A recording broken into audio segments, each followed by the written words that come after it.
Capítulo 7. Cidade hostil: urbanismo, mobilidade e abandono institucional. A cidade brasileira é um conto de terror urbano.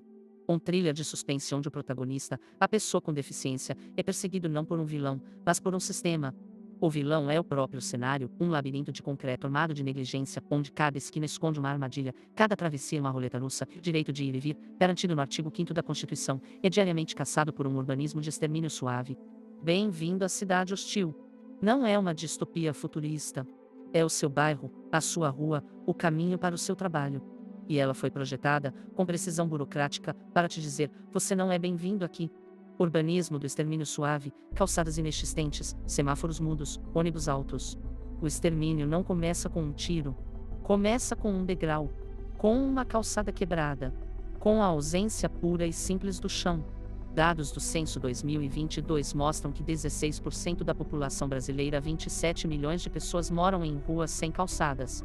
Para essas pessoas, o direito de ir e vir começa com uma negociação com a lama, o barranco ou o asfalto veloz dos carros. Para os sortudos que têm calçada, a loteria continua. Apenas 18,8% da população vive em vias onde essas calçadas estão livres de obstáculos. Buracos, postes no meio do caminho, degraus repentinos, rampas inexistentes. Quando existem, as rampas de acesso são um luxo para poucos. Só 15% dos brasileiros vivem em ruas com essa estrutura básica. Em mais de 1.800 municípios, menos de 5% da população tem acesso a uma rampa. Enquanto isso, os semáforos sonoros para pessoas cegas são raridades, condenando-as a adivinhar o fluxo do trânsito pelo barulho dos motores. Os ônibus, mesmo os adaptados, frequentemente têm elevadores quebrados ou motoristas não treinados, transformando o embarque em um espetáculo público de humilhação e espera. Este é o urbanismo do extermínio suave. Não mata na hora, mas vai matando, devagar, a autonomia, a saúde, a oportunidade e a dignidade. É uma violência lenta, disseminada em cada metro quadrado de espaço público mal planejado. Mobilidade, o direito de ir e vir que vira a loteria diária. A mobilidade urbana acessível no Brasil não é um sistema, é uma aposta. Você aposta que o ônibus que precisa pegar terá o elevador funcionando. Aposta que a estação de metrô terá o piso tátil contínuo e não interrompido por uma banca de jornal.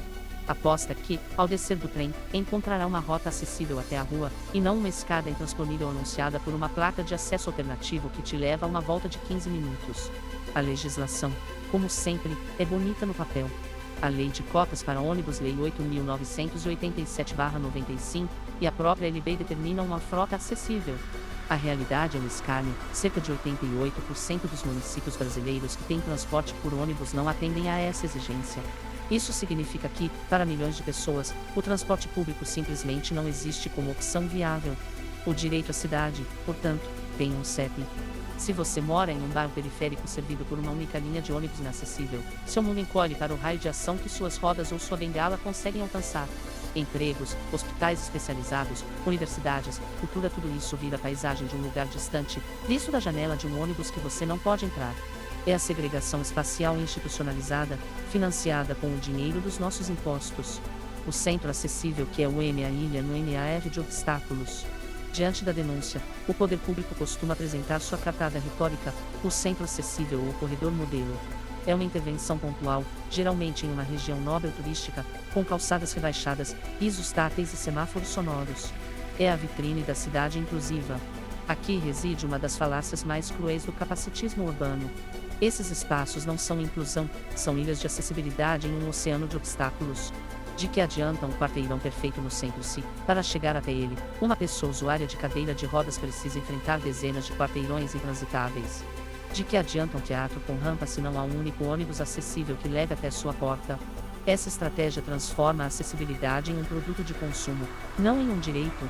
Só terá acesso quem já tiver recursos físicos, financeiros, de apoio, para transpor o mar de obstáculos e chegar à ilha. Para a grande maioria, a mensagem é clara: o espaço público pleno é um privilégio geográfico.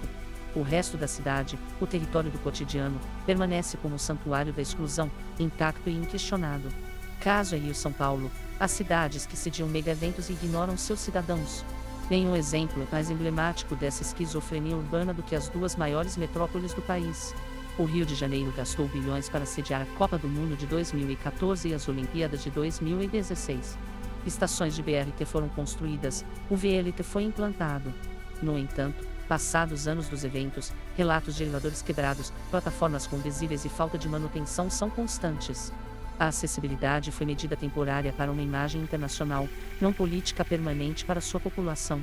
São Paulo, a cidade que mais concentra riqueza no país, é um mosaico de abandonos. Enquanto o centro expandido tenta se requalificar, a periferia segue imersa no caos. Dados do portal Incluir apontam que, na capital paulista, apenas 9% das calçadas são acessíveis. O metrô, um dos melhores do país, ainda tem estações com acessibilidade precária ou apenas parcial. A cidade que se vende como global mantém, em seus fundamentos, a lógica local da exclusão. Esses casos mostram que o problema não é falta de dinheiro ou de conhecimento técnico, é falta de prioridade política. A acessibilidade é tratada como um custo a ser minimizado, um adereço para eventos, não como a coluna vertebral de um planejamento urbano digno desse nome. Enquanto prefeitos cortam fitas de parques acessíveis, ignoram que a verdadeira inclusão começa na porta de casa de cada cidadão e isso exige um pacto social muito mais profundo do que uma obra de vitrine.